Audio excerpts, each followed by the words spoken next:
Dos tercios de las personas de un salón están sentadas en 3/4 partes de las sillas.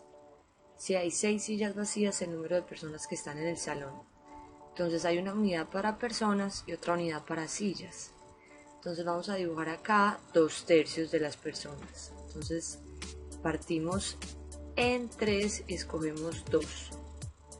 2/3 de las personas están sentadas en 3/4 partes de la silla. Entonces partamos la cantidad de sillas en 4 y están ocupadas los 3/4. Entonces pintemos las fracciones. Entonces acá vamos a pintar 2/3. Esta cantidad de gente está sentada acá en esta partecita azul. ¿Listo? Entonces sobran 6 sillas. Entonces esas 6 las vamos a poner acá, porque son las 6 sillas vacías. Si uno de los cuartos es 6, todos los cuartos son 6. Entonces vamos a copiar estos 6 en todos los otros cuartos. Así nos damos cuenta de cuántas sillas hay. Habrían 24 sillas y cuántas están ocupadas. Están ocupadas 18. Es decir, que hay 18 sillas ocupadas correspondiente a 18 personas sentadas. Entonces vamos a escribir eso. Esas 18 están sentadas en esta parte verde. Vamos a escribir 18 sillas ocupadas.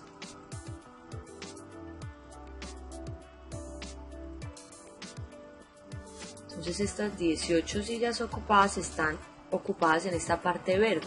Las 18 están en estas dos partes verdes. O sea que cada una es 9. Y si una de las fracciones es 9, todas las fracciones son 9. Es decir que son 27 personas en total, de las cuales 18 están sentadas. La pregunta era por el total de personas. Entonces eso es lo que vamos a escribir. Hay 27 personas en total.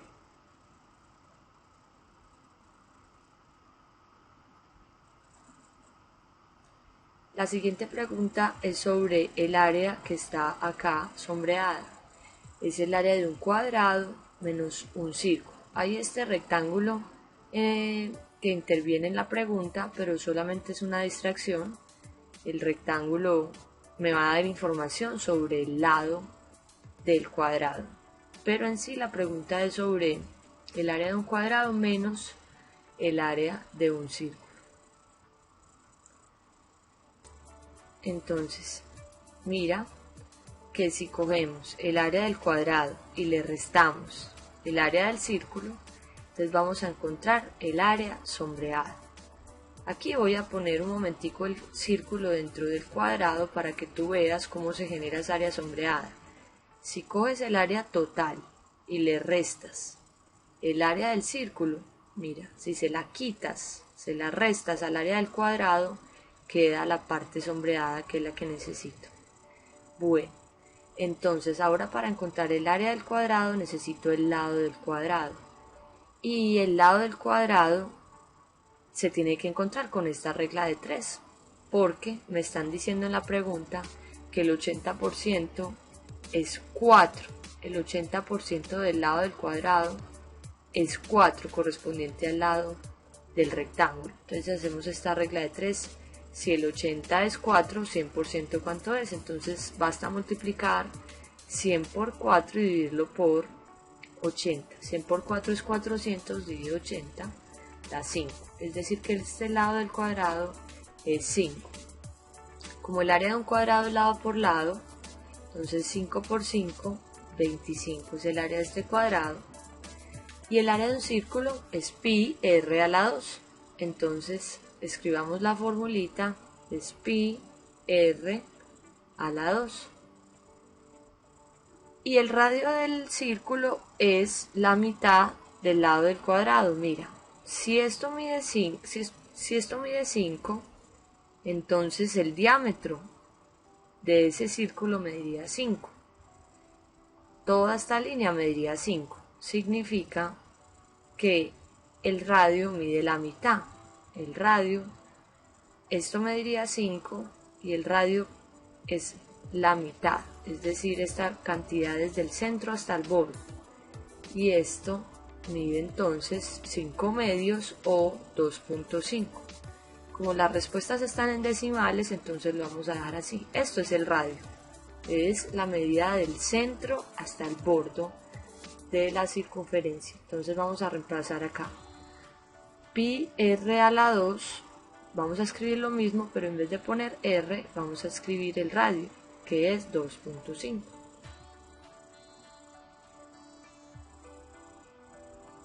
Exacto, entonces pi 2.5 a la 2. Entonces vamos a copiar y vamos a pegar esto ya en el ejercicio, y la respuesta sería esa.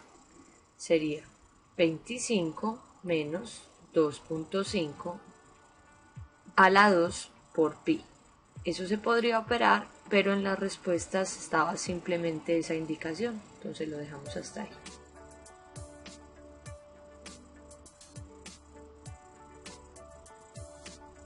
Bueno, volúmenes. Aquí hay que encontrar el volumen de este cubo y el de este cilindro, y hacer la razón de estos dos volúmenes, es decir, la división. Entonces se puede hacer poniéndole valores o se puede hacer solamente algebraicamente. Vamos a hacerlo así con letricas, es decir, L por L por L es el volumen de un cubo, base por altura por profundidad. Entonces se suman los exponentes y L por L por L, como tienen exponentes a la 1, da L a la 3. Ese sería el volumen de este cubo. Ahora, el volumen de un cilindro tiene una formulita, vamos a escribirla.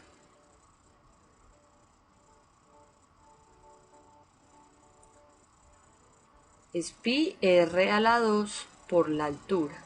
Pi r a la 2 por la altura. Entonces, vamos al dibujo para que tú veas cuál es el radio y cuál es la altura. Bastaría reemplazar en esta fórmula esos valores.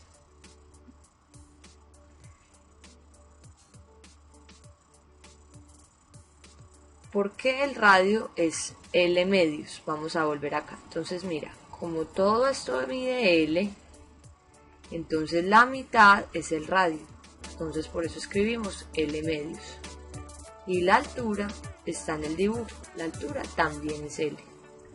Entonces solamente basta reemplazar eso. Vamos a mirar la altura también en el dibujo. L.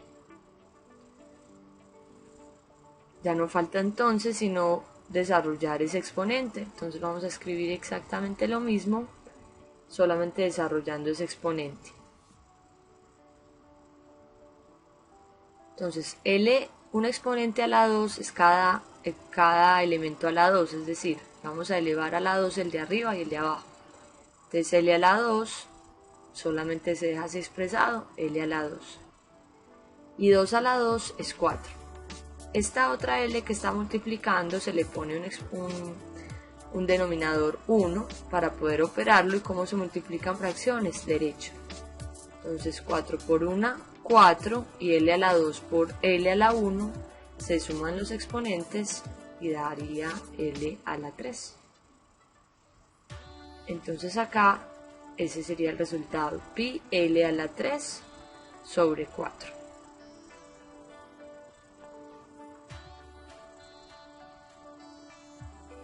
Ahora vamos a copiar este procedimiento en el dibujo.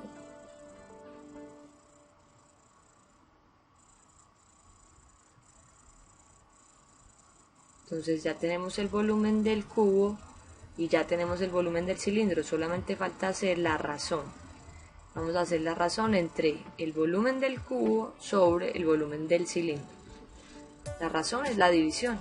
Entonces vamos a hacer una división, o sea, una fracción entre L a la 3, que fue el volumen del cubo, y sobre el volumen del cilindro, que es otra fracción. Entonces vamos a escribir eso.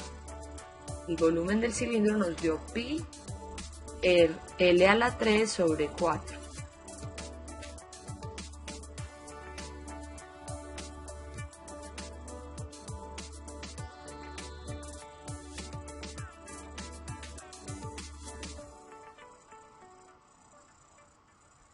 Estaría solamente hacer ley de la orejita.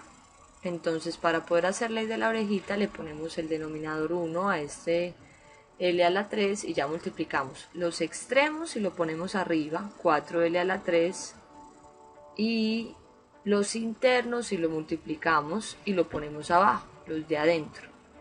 Es decir, 1 por pi L a la 3, entonces multiplicamos y nos da lo mismo, pi L a la 3. Entonces, aquí no falta sino cancelar arriba y abajo L a la 3, se cancelan y solamente nos queda 4 sobre pi. Esa sería la razón de los volúmenes del cubo y del cilindro.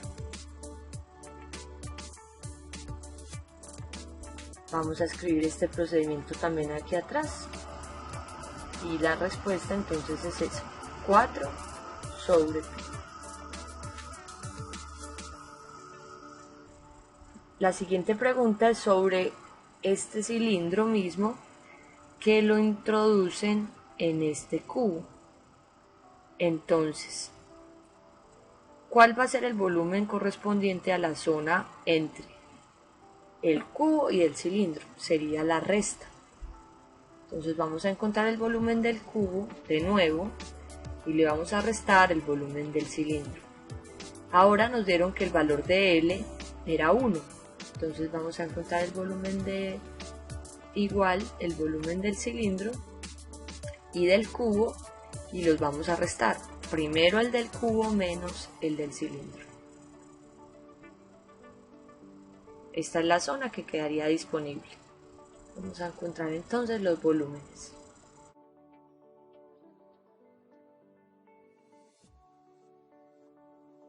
Mira que el lado del cubo sería 1 y la altura del cilindro sería 1 y el radio sería 1 sobre 2 porque es la mitad.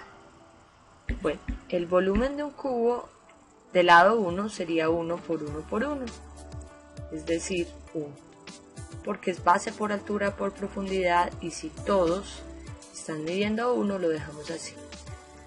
Menos el volumen del cilindro que sería pi r a la 2 por h. El r sería 1 medio porque es la mitad del diámetro. Y la altura también sería 1. Entonces recuerda que la fórmula es pi r a la 2 por h. El r es la mitad y la altura también sería 1. Entonces 1 por 1 por 1, 1 menos pi, de fracción a la 2 daría 1/4 por pi. Para hacer esta resta de fracciones le ponemos un 1 debajo al primer 1 para poder hacer una cruz, una multiplicación en cruz y listo. Esa sería la respuesta. Sería el volumen del cubo menos el volumen de un cilindro, pi r a la 2h. Con r de 1 medio y altura de 1. Aquí vamos a multiplicar entonces en cruz. Se multiplican los dos de abajo derecho, se ponen abajo, 4. Se multiplican los otros dos en cruz, 1 por 4, 4, menos 1 por 1, 1, pi. El segundo elemento es con términos de pi, lo dejamos así. El 1 no es necesario copiarlo, pero tampoco estaría mal escrito si lo dejamos así. Ese sería entonces el volumen que queda disponible, 4 menos pi sobre 4. La siguiente pregunta es una pregunta de organización. ¿Cómo medir 100 mililitros a partir de 3 vasos? Un vaso que mide 1200 mililitros, que es el grande, otro vaso que mide 800 y otro vaso que mide 500. Y con las diferencias entre ellos hay que llegar a tener 100 mililitros. Entonces solo basta entender procedimientos entre ellos, restas entre ellos, y de esta manera encontrar los 100 mililitros. Por ejemplo, si echamos estos 1200 acá en este de 800, entonces, ¿cómo queda este paso? Este paso quedaría así. Si el de 1200 estaba lleno y llenas a ras el de 800, quedan 400 exactos en el primer pocillo. Entonces, mira que aunque no había un pocillo de 400, lo podemos medir con las diferencias. Ahora, ¿qué pasa si yo cojo el de 800 y lleno completamente el de 500? Quedan exactamente 300 en el de la mitad. Por diferencias también podemos medir ese de 300. Listo, ¿qué hicieron en este paso siguiente? Mira que echaron este de que estaba lleno de 500, lo echaron en el grande. Y como ahí había 400, entonces 400 más 500 quedaron en 900. Y este vasito de la mitad no lo movieron. Ahora, ¿cuál es el paso que sigue? El paso que sigue es desocupar el vaso de la mitad, el de 800. Mira que está ocupado con 300 mililitros. Los vamos a echar en el otro vasito.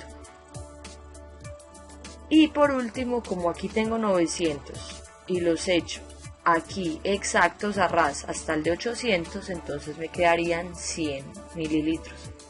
De esto se trataba el ejercicio, de encontrar los dos pasos intermedios.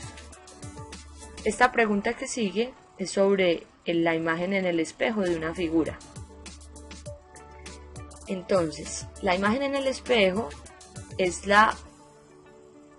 el intercambio horizontal de una figura. Por ejemplo, si yo cojo esta figura y la reflejo horizontalmente, entonces es exactamente la misma figura, sino que abierta hacia el otro lado. Aquí la acabo de poner, pero vamos a poner las dos figuras, esta y su correspondiente.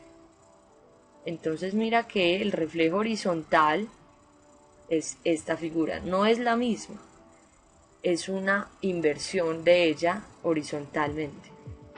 Entonces el espejo sería este, porque la figura se ve reflejada de un lado al otro. Por eso la respuesta sería que la figura 2 y 4 son espejos.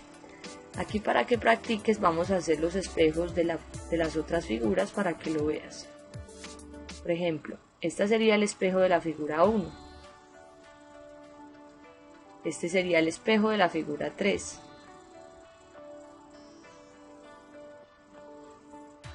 Y la que nos estaban preguntando era ¿cuál tenía ahí la imagen y su espejo?